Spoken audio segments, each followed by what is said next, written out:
Hey you. Yeah, you. Since you've clicked this video, I'm guessing you're a little lost on what women want and why they sometimes pull away. Well, you're in luck. You know that one gay guy every girl trusts with her deepest secrets? Yeah, that's me.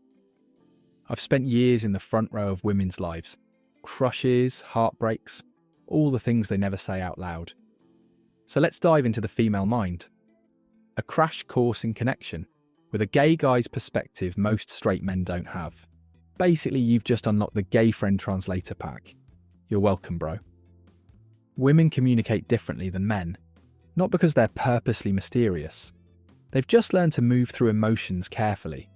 Society trains them to be kind but not overpowering, to read the room, and to notice tiny details. So they pick up on tone, timing, and effort instantly. The problem? Most men miss the nuance. They think she wants decoding when really, she just wants to feel seen. I had a friend who went out with a guy, Mike. He texted her, "We should hang out almost every night." At first she thought it was sweet. He clearly liked her. But over time it started feeling like noise. He never asked about her day, never followed up on things she'd shared. It wasn't that he cared too much, and he just didn't listen. And she lost interest. Listening isn't passive, it's active action. If she mentions her favourite coffee, remember it. If she says she's stressed, check in. But don't smother. Do less but mean more. It shows you have your own life. You're one of a kind. Don't overdo it. Show your worth and she'll notice. Psychologist Dr. John Gottman calls these turning toward moments. Small acts of attention that build trust. It's not about guessing feelings, it's about remembering and responding. Confidence doesn't mean loud voices, flashy cars, or talking non-stop about your job. It's quiet and grounded. Self-assurance without needing to prove it. Another friend once dated a guy, Liam, who equated confidence with flexing. The bank balance, the designer stuff, the follower count. She left him for someone completely different, calm, perceptive, self-aware. The new guy didn't try to impress her, he just was. She said being around him made her feel safe, not small. Real confidence isn't about what you project, it's about how you make someone feel. It's called secure presence. Harvard researcher Amy Cuddy found that true confidence isn't dominance, it's self-belief without performance. When you're genuinely comfortable in your own skin, people, especially women, pick up on it instantly, and science backs it up. A 2021 study in Frontiers in Psychology found that emotional stability and self-regulation were stronger predictors of attraction than status or appearance. In other words, being centered beats being impressive. You don't have to be cocky, just decisive. Suggest a plan, pick a time, follow through. And when you share your interests, your hobbies, your goals, even your failures, you show depth. Women aren't looking for perfect. They're looking for real. Be brave to be yourself. Stop chasing validation. Create gravity. That's what confidence does. It pulls people in naturally, without effort or performance. Clear communication isn't boring. It actually works. Don't play games. Be straightforward. That's true confidence. Take Ethan, the cool guy who was seeing my friend. He'd reply hours after every message. At first she thought it was intriguing, like he had boundaries and a life of his own. But soon it felt flat. His slow responses came across as disrespectful and manipulative. She never knew where she stood, and eventually it fizzled. Playing games turned into emotional unavailability. She checked out. Women want clarity. Consistency builds trust. A 2016 study found vague texting makes people more anxious and less secure. Here's what works. Be transparent, not performative. If you like her, say it. Busy? Say that.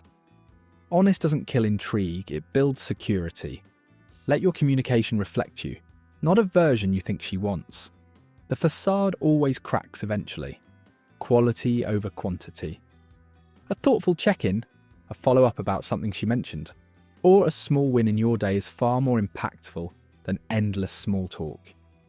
Psychologically, this ties into the matching hypothesis. People are drawn to those whose communication style and emotional openness match their own self-perception.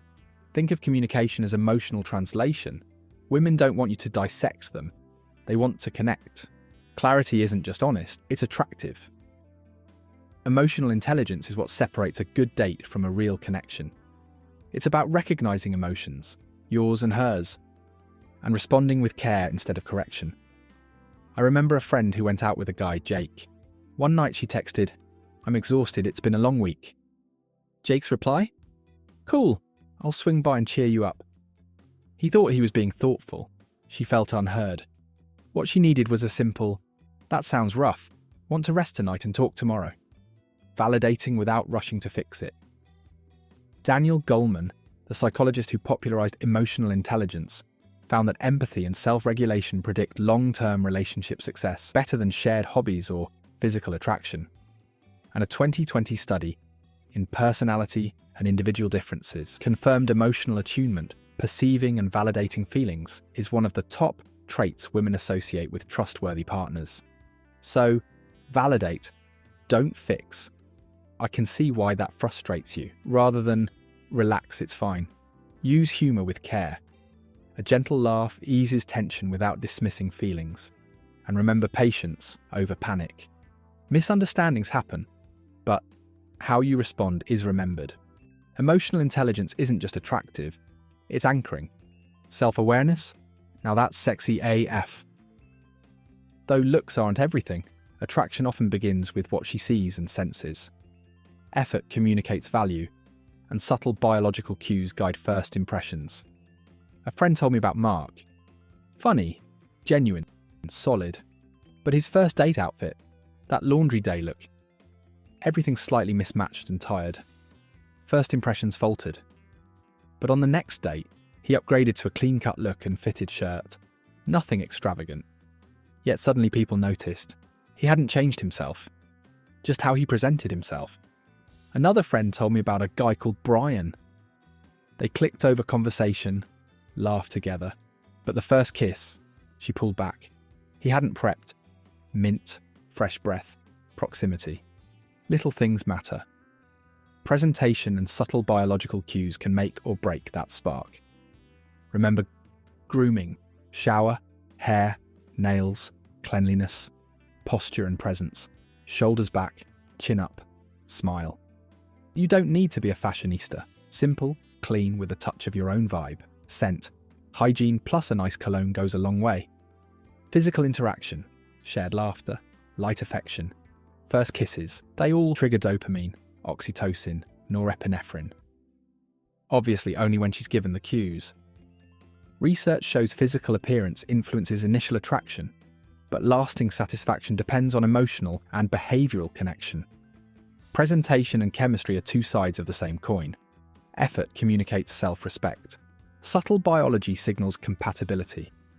Nail these and your emotional and cognitive efforts land.